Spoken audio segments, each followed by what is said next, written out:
नमस्कार दोस्तों, हमारे चैनल के अंदर आपका स्वागत है। दोस्तों, हिंदू धर्म के अंदर पूजा पाठ करते समय आपने दीपक के बिना किसी भी प्रकार की पूजा हो तो अधूरी मानी जाती है।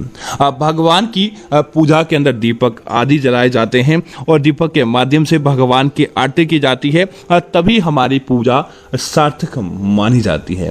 दोस्तों, एक कहावत भी है कि दीपक जितना देर तक जलता है और जितनी ज़्यादा ऊंचाई तक जलता है, तो समझ जाना चाहिए कि आपके जीवन के अंदर भोलेनाथ की और भगवान की कृपा इसी अनुरूप है, तभी दोस्तों ऐसा काम होता है। तो दोस्तों, कई बार क्या होता है कि दीपक बीच में ही बुझ जाता है और कई बार क्या होता है कि दीपक की पूरी बत्ती जड़ समेत जल जाती है। दोस्तों, आज की इस वीडियो के अंदर बने रहे हमारे साथ, इन सारे सवालों का जवाब आपको दिया जाएगा। दोस्तों, बात करते हैं उन चीज़ों के बारे में। आगे बढ़ने से पहले आपसे निवेदन है, वीडियो को पूरा और तक देखें और अपने इष्ट देव का जाप कमेंट बॉक्स के अंदर जरूर करें। दोस्तों, सबसे पहला कई बार आपने देखा होगा कि दीपक की बत्ती जलते जलते दीपक की पूरी बत्ती जल जाती है और वह दीपक की बत्ती राख बन जाती है। आखिर इसका क्या संकेत होता है? और दोस्तों, जब दीपक की बत्ती जलाई जाती है और दीपक जलने के बाद जब अंतिम तौर पर दीपक की बत्ती भी जल के रह जाती है, तो इसका मतलब है आपकी पूजा की हुई सार्थक हुई है। आपकी तेल घी का एक भी अंश नहीं बचा है, तो सारा का सारा भगवान को अर्पित हो जाता है और आपके जीवन के अंदर अब बुरे विकार जो है वह दूर होने वाले हैं। आपके जीवन के अंदर किसी प्रकार की दुख दुविधा है तो वह समाप्त होने वाली है और साक्षात ही भगवान ने अब आपकी हर मनोकामना सुन ली है। निश्चित तौर पर आने वाले दिनों के दौरान आपकी वह मनोकामना पूरी होती है और आपके जीवन के अंदर किसी प्रकार का दुख दारुण्य नहीं रहता है।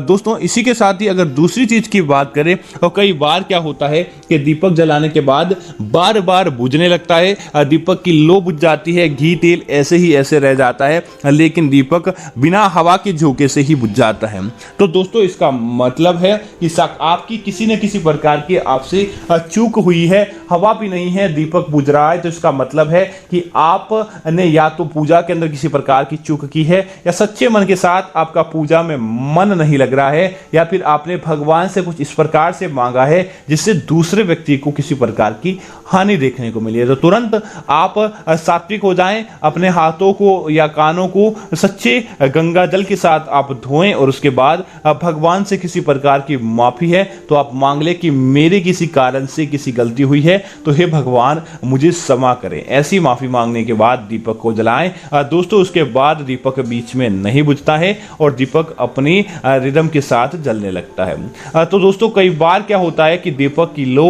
अचानक एकदम तेज हो जाती है और वह ऊंची ऊंची उठने लगती है और कई बार आपने देखा होगा कि दीपक की लो आपकी तरफ आने लगती है। तो आखिर इसका क्या संकेत है? तो दोस्तों, इसका संकेत है कि आपके आसपास भगवान की कृपा मौजूद है। जो आपने दीपक जलाया है वह दीपक साक्षात भगवान को अर्पित हुआ है और दीपक की लौ का ऊंचाई के अंदर जलना इस बात का संकेत है कि अब आपकी मनोकामना पूरी होने वाली है और दीपक का देर तक जलते रहना इस बात का संकेत है कि आपके जीवन के अंदर नकारात्मकताएं अब नहीं है, साक्षात भगवान की कृपा आपके जीवन के अंदर है। तो दीपक देर तक जलने का मतलब है आपके घर परिवार के अंदर ऐसा माहौल बना हुआ है जो सकारात्मकता का है, जिसकी वजह से दीपक देर तक जलता है। तो दीपक की लो का ज्यादा उठना इस बात का संकेत है कि अब आपके जीवन के अंदर तरक्की आने वाली है। साक्षात भगवान की कृपा आपके जीवन के अंदर देखने को मिलेगी, जिसकी वजह से आपका वह दीपक है जो ऊंचाई तक